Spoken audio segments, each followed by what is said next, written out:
Hai Business Leaders, ketemu lagi. Saya Coach Yunita dari Sen Coach Jakarta. Hari ini saya akan sharing mengenai bagaimana meningkatkan self-discipline sebagai bagian dari kecerdasan emosi kita.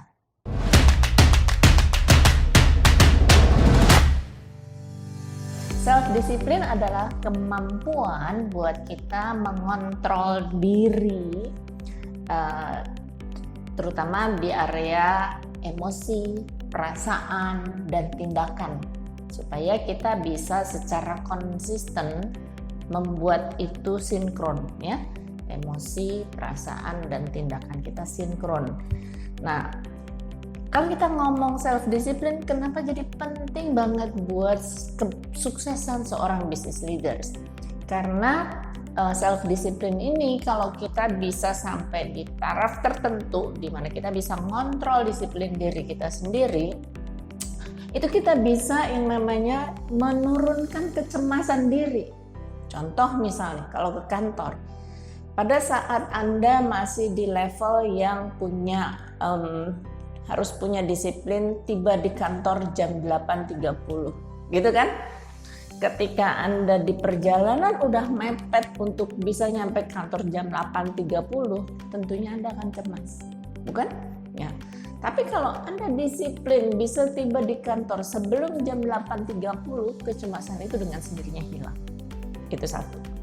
Kedua, ketika Anda makin dewasa, makin punya karir, makin punya posisi, ketika Anda mau meeting, kalau Anda disiplin, terbiasa punya jadwal meeting yang bagus, dan Anda mau datang ke meeting, Anda pasti sudah prepare karena Anda punya jadwal. Bayangin ketika Anda tidak punya jadwal meeting dan tiba-tiba Anda datang ke meeting, terlambat pula padahal meeting itu penting buat Anda. Yang terjadi apa? Anda makin cemas, makin stres, akibatnya semua yang udah ada di kepala, semua pengalaman, pengetahuan, dan lain-lain bisa jadi tidak keluar secara optimal. Ini kenapa jadi self-discipline itu menjadi penting sekali. Yang kedua, kalau Anda punya kemampuan dan self-discipline yang baik, Anda bisa mencapai tujuan jangka panjang Anda dengan lebih pasti, karena progresnya Anda bisa monitor dari waktu ke waktu, ya. Lagi-lagi untuk mencapai dan meningkatkan self-discipline menjadi lebih baik dari waktu ke waktu, punya tujuan jangka panjang yang jelas itu menjadi sangat penting, karena itu menjadi faktor utama yang membangun semangat dari dalam untuk dari hari ke hari Anda bisa meningkatkan self-discipline Anda, ya. Nah, yang ketiga, ketika Anda punya self-discipline makin baik, Anda tentunya akan jadi makin bahagia. Karena pulang dari kantor, selesai dari pekerjaan, semua pekerjaan bisa selesai, kemudian Anda nggak stres, nggak cemas gitu kan. Karena segala sesuatunya sudah berjalan sesuai rencana dengan persiapan yang baik dan benar.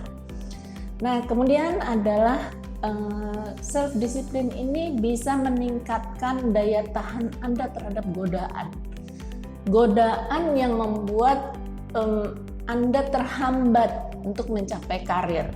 Godaan Anda untuk melakukan tindakan-tindakan yang mengganggu pencapaian tujuan jangka panjang Anda. Misalnya, godaan apa yang paling sering di kantor? Pergi sama-sama teman di jam kantor. Atau berangkatnya karena istirahat, mau pergi makan siang, ya kan?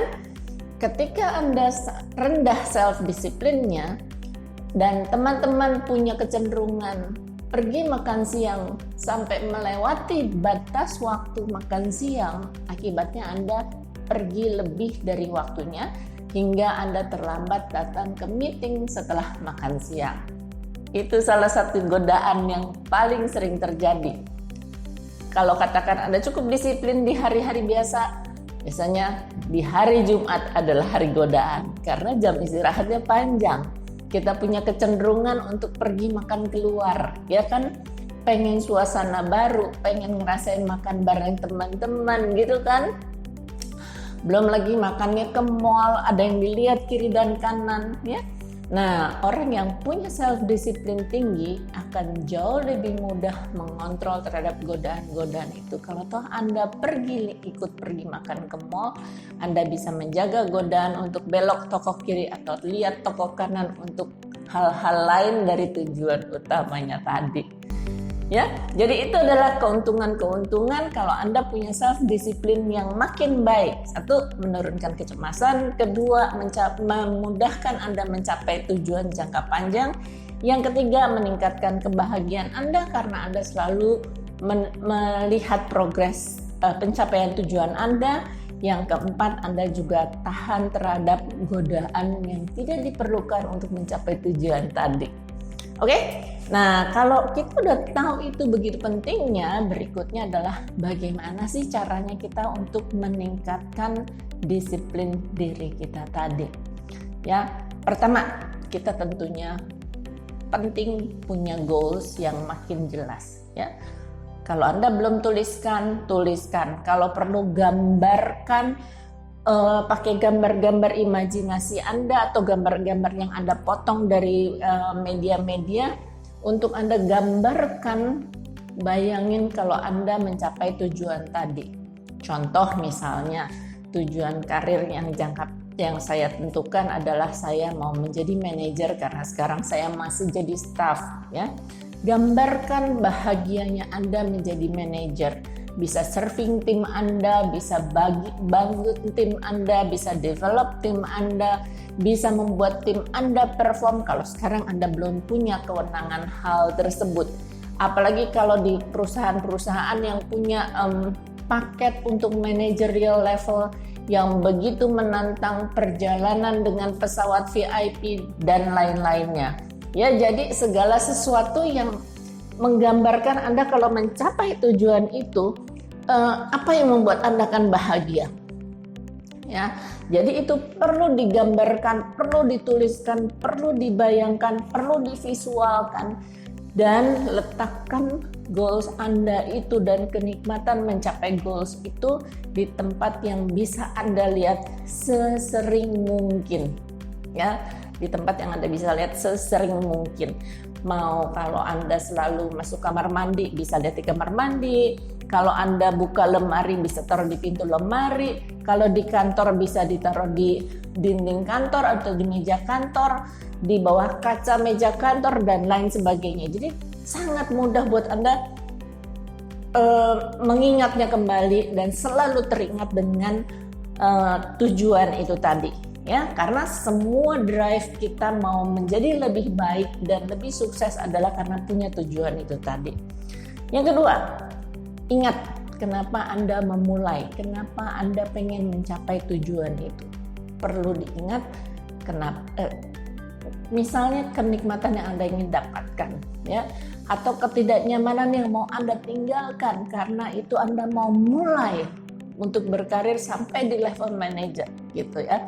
Karena mungkin Anda di-abuse, dibully sama manajer Anda sebelumnya hingga Anda benar-benar bercita-cita saya harus sampai level itu dan saya tidak akan membuli orang di bawah saya. Ya, bisa jadi. Jadi ingat lagi. Ingat apa yang ngedrive Anda pengen sampai ke situ. Yang ketiga, tentukan goals jangka pendek. Ya, kan biasanya kalau kita mau berkarir sampai manajer bisa 2 tahun, bisa 3 tahun, bisa 5 tahun, tergantung ukuran organisasi Anda, kesempatan yang ada, bisa tetap di dalam organisasi, bisa di luar organisasi tentunya, ya kan? Nah, tentukan goals jangka pendeknya apa. Seminggu achievementnya kayak apa, ya? Misalnya, seminggu saya punya rencana kerja bisa saya penuhi sesuai jadwal. Itu kalau Anda lakukan tiap minggu dan Anda bisa review 100% dalam sebulan, dalam 3 bulan, dalam setahun, Anda akan happy sekali. Ya, kalau tadinya belum 100%, mau 80%, tingkatkan dari minggu ke minggu, dari bulan ke bulan untuk pencapaian semua plan Anda bisa disesuaikan sesuai jadwal 100%. Yaitu goals jangka pendek, ya. Bisa jadi Anda target yang lebih tangible, bisa misalnya bilang, oke, 3 bulan ke depan saya akan ngejar reward 3 bulanan saya. Ya, itu juga bisa jadi. Ya, jadi itu yang Anda tentukan goals jangka pendek. Kemudian yang keempat, dengan sendirinya ketika Anda udah punya goals yang jelas, udah punya jadwal kerja, nah Anda dengan mudah juga bisa menentukan prioritas. Prioritas apa maksudnya? Prioritas mana yang harus Anda kerjakan, mana yang tidak perlu Anda kerjakan, mana yang harus duluan, mana yang harus belakangan. Ya. Jadi prioritas ini penting, karena kalau seseorang punya di dunia punya waktu dan uang, ya, uang hilang atau habis bisa dicari. Tapi kalau waktu hilang atau habis nggak bisa didapat. Oke? Ya, jadi penting banget Anda menentukan prioritas mana yang harus dilakukan duluan dan perlu dilakukan apa tidak. Itu karena goals itu tadi, ya. Yang kelima, kenali kelemahan Anda. Misalnya, untuk saya udah punya prioritas, saya udah punya jadwal harian, saya udah punya aktivitas yang benar-benar fokus kepada goals. Saya sangat lemah kalau pacar saya misalnya, atau pasangan saya yang ngajak saya keluar atau bahkan menyalahi atau mengalahkan jadwal saya sendiri. Oke? Nah, kalau kita tahu itu kelemahannya kita, ya, jadi bisa kita carikan jalan keluar sebelum hal itu terjadi. Misalnya, kalau saya paling sulit diajak pacar saya untuk akhirnya merusak jadwal saya udah punya jadwal di dalam mingguan kapan saya harus bersama-sama dengan pacar saya. Gitu. Ya, jadi kita udah punya jadwal dan udah punya janjian, udah punya komitmen kayak gitu. Coach, gimana kalau tiba-tiba ada kebutuhan khusus, permintaan di luar jadwal? Nah, namanya juga mendadak, namanya juga urgent dan emergency. Lagi-lagi prioritas urgent dan emergency, apakah selaras dengan tujuan Anda gitu kan ya? Tujuan tadi bukan tujuan karir saja tentunya, tujuan hidup juga ya. Nah, kalau emang masih selaras, oke, itu bisa disisipkan atau diselipkan menggeser yang lain. Kalau itu memang tidak selaras tapi Anda benar-benar tidak bisa mengatasi kelemahan Anda saat itu dan urgensi hari itu harus dilakukan, ya oke, Anda lakukan. Berarti Anda punya hutang untuk menyelesaikannya di jadwal Anda yang lain. Oke? Nah, yang keenam adalah pilih seseorang yang akan bisa membantu Anda menjadi bertanggung jawab atas tujuan Anda tadi, ya, atas keberhasilan Anda tadi. Dia punya kepentingan, dia akan menikmati hasilnya juga kalau Anda menjadi orang yang semakin disiplin gitu kan ya. Nah, pilih orang tersebut.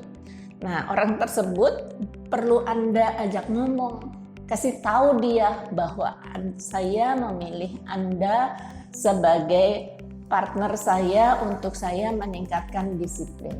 Contoh yang paling simpel misalnya, disiplin untuk datang ke meeting 5 menit sebelum meeting dimulai gitu. Pilihnya pasti teman kantor, teman yang selalu sering-sering ikut di meeting yang sama dengan kita, ya. Jadi oke ya, nanti kalau kita sepanjang bulan ini kita punya 12 meeting gitu, coba kita janjian, observe saya, apakah saya selalu bisa datang 5 menit sebelum meeting dimulai, ya. Jadi pilih seseorang yang memang kita interaksinya sering dan relevan untuk perbaikan yang kita mau bangun, disiplin yang mau kita mulai. Gitu ya, jadi buat dia bisa membantu, buat kita jadi mudah terbantu, buat dia juga nggak nambah effort apa-apa kan gitu. Oke, lalu yang ketujuh, kasih hadiah buat achievement Anda, ya kan? Jadi tadi kan kita punya goals jangka pendek, kita punya tujuan jangka panjang gitu. Nah, kita tentukan hadiah-hadiah yang membuat kita senang, tambah semangat ketika kita mencapai tujuan-tujuan jangka pendek tadi. Ya, paling simpel tadi. Oke, kalau misalnya saya udah bisa tadi mencapai 12 kali meeting di bulan ini, datang di meeting 5 menit sebelum jam meeting dimulai gitu kan ya. Itu berarti itu achievement saya kalau 12 tercapai. Ya. Nah, saya menjanjikan pada diri saya akan memberikan reward apa. Gitu ya. Penghargaan pada diri saya, misalnya saya mau makan es krim kesenangan saya sama pacar plus teman yang tadi saya pilih untuk menjadi partner saya dalam memantau progres komitmennya saya. Oke, itu yang saya sharing hari ini. Semoga Anda makin semangat untuk meningkatkan kedisiplinan diri Anda demi tujuan jangka panjang Anda dan kesuksesan Anda sebagai leader. Jangan lupa subscribe, share, dan like, hingga kalau Anda teman-teman yang merasa berguna dan bisa menggunakannya. Kalau ada chat spesifik yang Anda perlukan untuk sesi ini, silahkan chat di bawah ini untuk kita diskusikan spesifik case Anda. Terima kasih, sampai ketemu.